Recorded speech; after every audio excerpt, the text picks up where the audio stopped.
ओम नमो भगवते वासुदेवाय। आपका भक्ति कथा चैनल पर स्वागत है। आपका दिन शुभ और मंगलमय हो। अब तक आपने कार्तिक मास कथा के पिछले अध्याय में भगवान विष्णु के पार्षद पुण्यशील और सुशील के पूर्व जन्म का वृत्तांत सुना था। ब्राह्मण विष्णुदत्त और राजा चोल ने जो भगवान विष्णु की भक्ति की थी, उसी के प्रभाव से वे वैकुंठ धाम के पार्षद बनाए गए थे। अब आइए सुनते हैं कार्तिक मास कथा का अगला अध्याय। यदि आप कथा सुनने के पश्चात ब्राह्मण दक्षिणा, अन्नदान, द्रव्यदान, वस्त्रदान इत्यादि देना चाहते हैं तो स्क्रीन पर दिए गए गूगल पे पर भेज सकते हैं। शांताकारं भुजंग शयनं पद्मनाभं सुरेशं विश्वाधारं गगन सदृशं मेघवर्णं शुभांगं लक्ष्मीकांतं कमलनयनं योगिभिध्यानगम्यं वंदे विष्णु भवभयहरं सर्वलोकैकनाथं। धर्मदत्त ने पूछा, मैंने सुना है कि जय और विजय भी भगवान विष्णु के द्वारपाल हैं। उन्होंने पूर्व जन्म में ऐसा कौन सा पुण्य किया था जिससे वे भगवान के समान रूप धारण करके वैकुंठ धाम के द्वारपाल हुए? दोनों पार्षदों ने कहा, ब्राह्मण, पूर्व काल में तृणबिंदु की कन्या देवहूति के गर्भ से महर्षि कर्दम की दृष्टि मात्र से 2 पुत्र उत्पन्न हुए। उनमें से बड़े का नाम जय और छोटे का नाम विजय हुआ। पीछे उसी देवहूति के गर्भ से योग धर्म के जानने वाले भगवान कपिल उत्पन्न हुए। जय और विजय सदा भगवान की भक्ति में तत्पर रहते थे। वे नित्य अष्टाक्षर मंत्र का जप और वैष्णव व्रतों का पालन करते थे। एक समय राजा मरुत ने उन दोनों को अपने यज्ञ में बुलाया। वहां जय ब्रह्मा बनाए गए और विजय आचार्य। उन्होंने यज्ञ की संपूर्ण विधि पूर्ण की। यज्ञ के अंत में अवभृत स्नान के पश्चात राजा मरुत ने उन दोनों को बहुत धन दिया। धन लेकर दोनों भाई अपने आश्रम पर गए। वहां उस धन का विभाग करते समय दोनों में परस्पर लड़ाई हो गई। जय ने कहा, इस धन को बराबर बराबर बांट लिया जाए। विजय का कहना था, नहीं, जिसको जो मिला है वह उसी के पास रहे। तब जय ने क्रोध में आकर लोभी विजय को शाप दिया, तुम ग्रहण करके देते नहीं हो, इसलिए ग्रह अर्थात मगरमच्छ हो जाओ। जय के शाप को सुनकर विजय ने भी शाप दिया, तुमने मद से भ्रांत होकर शापों को दिया है, इसलिए तुम मतांग अर्थात हाथी की योनि में जाओ। तत्पश्चात उन्होंने भगवान से शाप निवृत्ति के लिए प्रार्थना की। श्री भगवान ने कहा, तुम मेरे भक्त हो, तुम्हारा वचन कभी असत्य नहीं होगा। तुम दोनों अपने ही दिए हुए इन शापों को भोग कर फिर से मेरे धाम को प्राप्त होगे। ऐसा कहकर भगवान विष्णु अंतर्धान हो गए। तदंतर वे दोनों गंडक नदी के तट पर ग्राह और गज हो गए। उस योनि में भी उन्हें पूर्व जन्म का स्मरण बना रहा और वे भगवान विष्णु के व्रत में तत्पर रहे। किसी समय वह गजराज कार्तिक मास में स्नान करने के लिए गंडक नदी गया तो उस समय ग्राह ने शाप के हेतु को स्मरण करते हुए उस गज को पकड़ लिया। ग्राह से पकड़े जाने पर गजराज ने भगवान रमानाथ का स्मरण किया। तभी भगवान विष्णु शंख चक्र और गदा धारण किए वहां प्रकट हो गए। उन्होंने चक्र चलाकर ग्राह और गजराज का उद्धार किया और उन्हें अपने ही जैसा रूप देकर वैकुंठ धाम को ले गए। तब से वह स्थान हरि क्षेत्र के नाम से प्रसिद्ध है। वे ही दोनों विश्व विख्यात जय और विजय हैं जो भगवान विष्णु के द्वारपाल हुए हैं। धर्मदत्त, तुम भी ईर्ष्या और द्वेष का त्याग करके सदैव भगवान विष्णु के व्रत में स्थिर रहो, समदर्शी बनो। कार्तिक, माघ और वैशाख के महीनों में सदैव प्रातःकाल स्नान करो। एकादशी व्रत के पालन में स्थिर रहो। तुलसी के बगीचे की रक्षा करते रहो। ऐसा करने से तुम भी शरीर का अंत होने पर भगवान विष्णु के परम पद को प्राप्त होगे। भगवान विष्णु को संतुष्ट करने वाले तुम्हारे इस व्रत से बढ़कर न यज्ञ है, न दान है और न तीर्थ ही है। विप्रवर, तुम धन्य हो जिसके व्रत के आधे भाग का फल पाकर यह स्त्री हमारे द्वारा वैकुंठ धाम में ले जाई जा रही है। नारद जी बोले, हे राजन, धर्मदत्त को इस प्रकार उपदेश देकर वे दोनों विमानचारी पार्षद उस कलहा के साथ वैकुंठ धाम को चले गए। धर्मदत्त जीवन भर भगवान के व्रत में स्थिर रहे और देहावसान के बाद उन्होंने अपनी दोनों स्त्रियों के साथ वैकुंठ धाम प्राप्त कर लिया। इस प्राचीन इतिहास को जो सुनता है और सुनाता है वह जगत गुरु भगवान की कृपा से उनका सानिध्य प्राप्त कराने वाली उत्तम गति को प्राप्त करता है। तो प्रेम से बोलिए विष्णु भगवान की जय, माता लक्ष्मी की जय। अब आइए सुनते हैं कार्तिक मास में भागवत पुराण का अगला अध्याय। सूत जी कहते हैं, भगवान श्री कृष्ण के प्यारे सखा अर्जुन एक तो पहले ही श्री कृष्ण के विरह से क्रुद्ध हो रहे थे। उस पर राजा युधिष्ठिर ने उनकी विषादग्रस्त मुद्रा देखकर उसके विषय में कई प्रकार की आशंकाएं करते हुए प्रश्नों की झड़ी लगा दी। शोक से अर्जुन का मुख और हृदय कमल सूख गया था, चेहरा फीका पड़ गया था। वे उन्हीं भगवान श्री कृष्ण के ध्यान में ऐसे डूब रहे थे कि बड़े भाई के प्रश्नों का उत्तर भी न दे सके। श्री कृष्ण की आंखों से ओझल हो जाने के कारण वे बढ़ी हुई प्रेम जनित उत्कंठा के परवश हो रहे थे। रथ हाँकने, टहलने आदि के समय भगवान ने उनके साथ जो मित्रता, अभिन्न हृदयता और प्रेम से भरे हुए व्यवहार किए थे, उनकी याद पर याद आ रही थी। बड़े कष्ट से उन्होंने अपने शोक का वेग रोका, हाथ से नेत्रों के आंसू पोंछे और फिर रुंधे हुए गले से अपने बड़े भाई महाराज युधिष्ठिर से कहा। अर्जुन बोले, महाराज, मेरे भाई अथवा अत्यंत घनिष्ठ मित्र का रूप धारण कर श्री कृष्ण ने मुझे ठग लिया। मेरे जिस प्रबल पराक्रम से बड़े बड़े देवता भी आश्चर्य में डूब जाते थे, उसे श्री कृष्ण ने मुझसे छीन लिया। जैसे यह शरीर प्राण से रहित होकर मृतक कहलाता है, वैसे ही उनके क्षण भर के वियोग से यह संसार अप्रिय दिखने लगता है। उनके आश्रय से द्रौपदी स्वयंवर में राजा द्रुपद के घर आए हुए कामनमत राजाओं का तेज मैंने हरण कर लिया था। धनुष पर बाण चढ़ाकर मत्स्य वेद किया और इस प्रकार द्रौपदी को प्राप्त किया था। उनकी सन्निधि मात्र से मैंने समस्त देवताओं के साथ इंद्र को अपने बल से जीतकर अग्निदेव को उनकी तृप्ति के लिए खांडव वन का दान कर दिया और मैं दानव के निर्माण की हुई अलौकिक कला कौशल से युक्त मायामयी सभा प्राप्त की और आपके यज्ञ में सब ओर से आकर राजाओं ने अनेकों प्रकार की भेंटें समर्पित की। 10,000 हाथियों की शक्ति और बल से संपन्न आपके इन छोटे भाई भीमसेन ने उन्हीं की शक्ति से राजाओं के सिर पर पैर रखने वाले अभिमानी जरासंध का वध किया था। तदंतर उन्हीं भगवान ने उन बहुत से राजाओं को मुक्त किया जिनको जरासंध ने महाभैरव यज्ञ में बलि चढ़ाने के लिए बंदी बना रखी थी। उन सब राजाओं ने आपके यज्ञ में अनेकों प्रकार के उपहार दिए थे। महारानी द्रौपदी राजसूय यज्ञ के महान अभिषेक से पवित्र हुए अपने उन सुंदर केशों को, जिन्हें दुष्टों ने भरी सभा में छूने का साहस किया था, बिखेर कर तथा आंखों में आंसू भरकर जब श्री कृष्ण के चरणों में गिर पड़ी, तब उन्होंने उसके सामने उसके उस घोर अपमान का बदला लेने की प्रतिज्ञा करके उन धूर्तों की स्त्रियों की ऐसी दशा कर दी कि वे विधवा हो गईं और उन्हें अपने केस अपने हाथों खोल देने पड़े।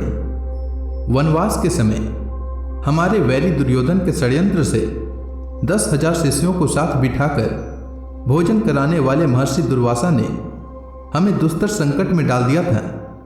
उस समय उन्होंने द्रौपदी के पात्र में बची हुई चावल के एक दाना से भोग लगाकर हमारी रक्षा की।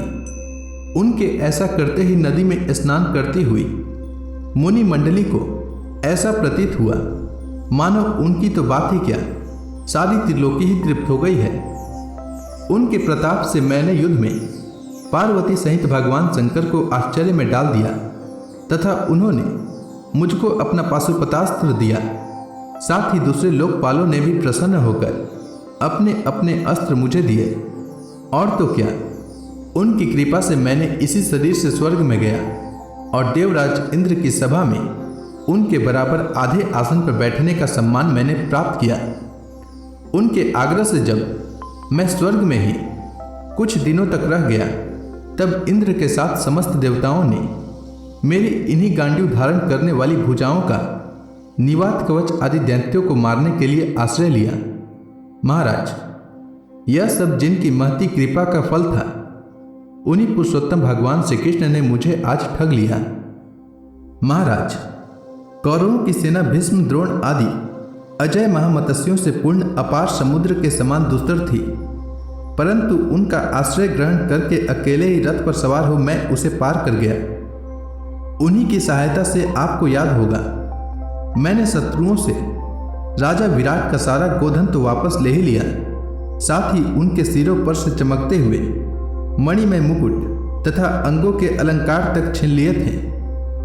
भ्राताश्री, कौरवों की सेना भीष्म, कर्ण, द्रोण, शल्य तथा अन्य बड़े बड़े राजाओं और क्षत्रिय वीरों के रथों से शोभायमान थी। उसके सामने मेरे आगे आगे चलकर वे अपनी दृष्टि से ही उन महारथी युद्धपतियों की आयु, मन, उत्साह और बल को छीन लिया करते थे। द्रोणाचार्य, भीष्म, कर्ण, भूरिश्रवा, सुशर्मा, शल्य, जयद्रथ और बाहलिक आदि वीरों ने मुझ पर अपने कई न चुकने वाले अस्त्र चलाए थे, परंतु जैसे हिरण्यकशिपु आदि दैत्यों के अस्त्र शस्त्र भगवत भक्त प्रहलाद का स्पर्श नहीं करते थे, वैसे ही उनके शस्त्रास्त्र मुझे छू तक न सके। यह श्री कृष्ण के भुज दंडों की छत्र छाया में रहने का ही प्रभाव था। श्रेष्ठ पुरुष संसार से मुक्त होने के लिए जिनके चरण कमलों का सेवन करते हैं, अपने आप तक को दे डालने वाले उन भगवान को मुझ दुर्बुद्धि ने सारथी तक बना डाला। आह, जिस समय मेरे घोड़े थक गए थे और मैं रथ से उतरकर पृथ्वी पर खड़ा था, उस समय बड़े बड़े महारथी शत्रु भी मुझ पर प्रहार न कर सके, क्योंकि श्री कृष्ण के प्रभाव से उनकी बुद्धि मारी गई थी। महाराज, माधव के उन्मुक्त और मधुर मुस्कान से युक्त विनोद भरे एवं हृदय स्पर्शी वचन और उनका मुझे पार्थ, अर्जुन, सखा, कुरुनंदन आदि कहकर पुकारना मुझे याद आने पर मेरे हृदय में उथल पुथल मचा देते हैं। सोने, बैठने, टहलने और अपने संबंध में बड़ी बड़ी बातें करने तथा भोजन आदि करने में हम प्रायः एक साथ रहा करते थे।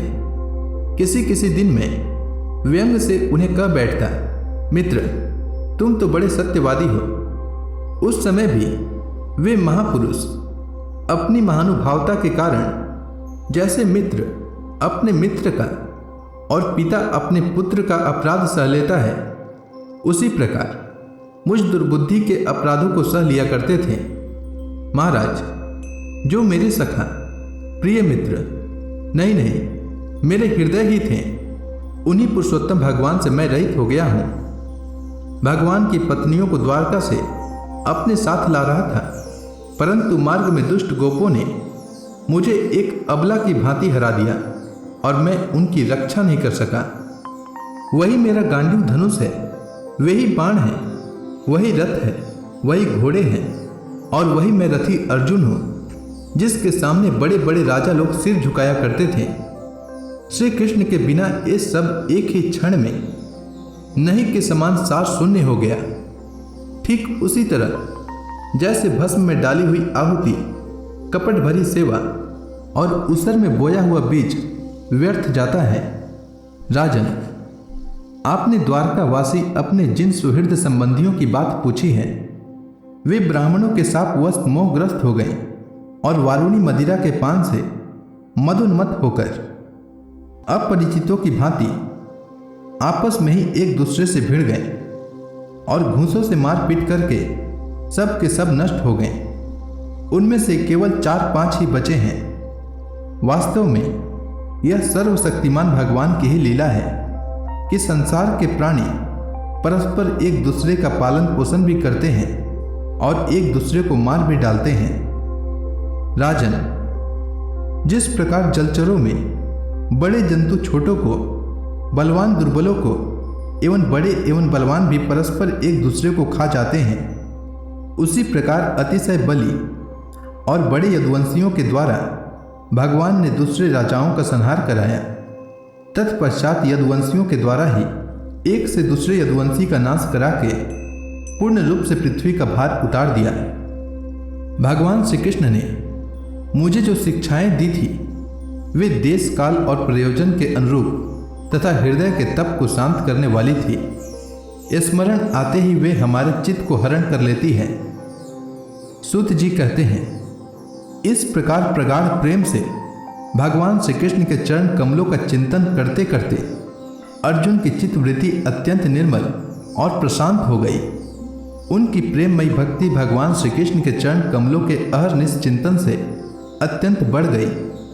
भक्ति के वेग ने उनके हृदय को मत कर उसमें से सारे विकारों को बाहर निकाल दिया।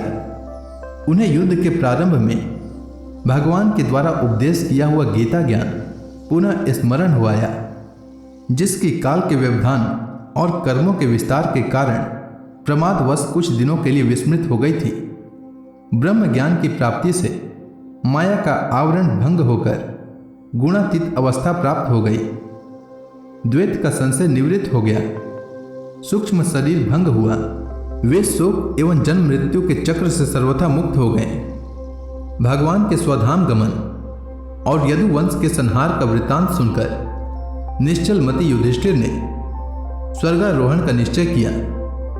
कुंती ने भी अर्जुन के मुख से यदुवंशियों के नाश और भगवान के स्वधाम गमन की बात सुनकर अनन्य भक्ति से अपने हृदय को भगवान श्री कृष्ण में लगा दिया और सदा के लिए इस जन्म मृत्यु रूप संसार से अपना मुंह मोड़ लिया।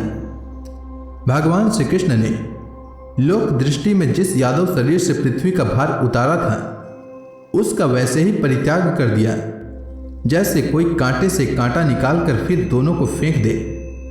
भगवान की दृष्टि में दोनों ही समान थे। जैसे वे नट के समान मत्स्य आदि रूप धारण करते हैं और फिर उनका त्याग कर देते हैं, वैसे ही उन्होंने जिस यादव शरीर से पृथ्वी का भार दूर किया था उसे त्याग भी दिया। जिनकी मधुर लीलाएं श्रवण करने योग्य है, उन भगवान श्री कृष्ण ने जब अपने मनुष्य के से शरीर से इस पृथ्वी का परित्याग कर दिया, उसी समय विचारहीन लोगों को अधर्म में फंसाने वाला कलयुग आ धमका। महाराज युधिष्ठिर से कलयुग का फैलना छिपा न रहा। उन्होंने देखा देश में, नगर में, घरों में और प्राणियों में लोभ, असत्य, छल, हिंसा आदि अधर्मों की बढ़ती हो रही है। तब उन्होंने महाप्रस्थान का निश्चय किया। उन्होंने अपने विनयी पौत्र परीक्षित को, जो गुणों में उन्हीं के समान थे, समुद्र से घिरी हुई पृथ्वी के सम्राट पद पर हस्तिनापुर में अभिषिक्त किया। उन्होंने मथुरा में सूरसेनाधिपति के रूप में अनिरुद्ध के पुत्र वज्र का अभिषेक किया। इसके बाद समर्थ युधिष्ठिर ने प्रजापति यज्ञ करके आवनीय आदि यज्ञियों को अपने में लीन कर दिया, अर्थात गृहस्थ आश्रम के धर्म से मुक्त होकर उन्होंने संन्यास ग्रहण किया।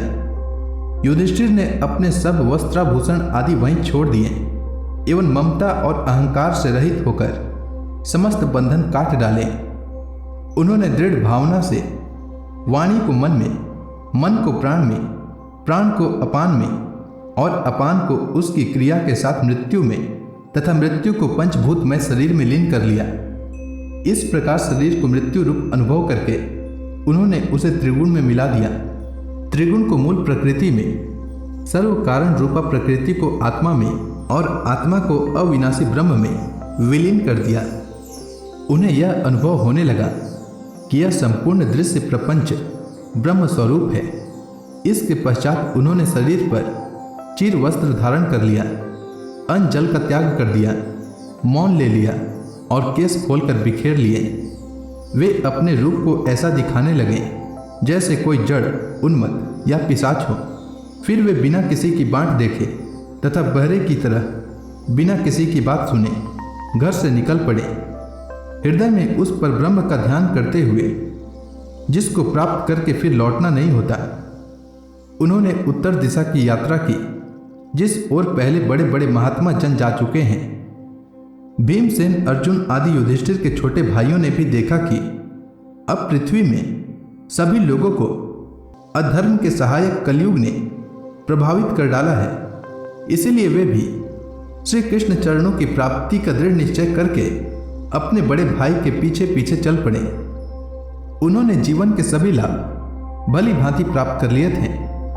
इसीलिए यह निश्चय करके कि भगवान श्री कृष्ण के चरण कमल ही हमारे परम पुरुषार्थ हैं, उन्होंने उन्हें हृदय में धारण किया।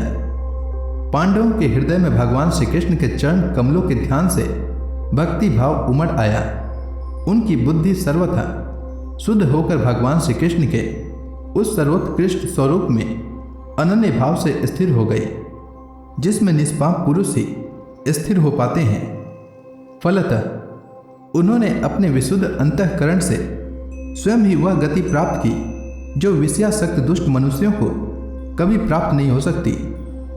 संयमी एवं श्री कृष्ण के प्रेमावेश में मुग्ध भगवान में विदुर जी ने भी अपने शरीर को प्रभास क्षेत्र में त्याग दिया। उस समय उन्हें लेने के लिए आए हुए पितरों के साथ वे अपने लोक यमलोक को चले गए। द्रौपदी ने देखा कि अब पांडव लोग निरपेक्ष हो गए हैं। तब वे अनन्य प्रेम से भगवान श्री कृष्ण का ही चिंतन करके उन्हें प्राप्त हो गए।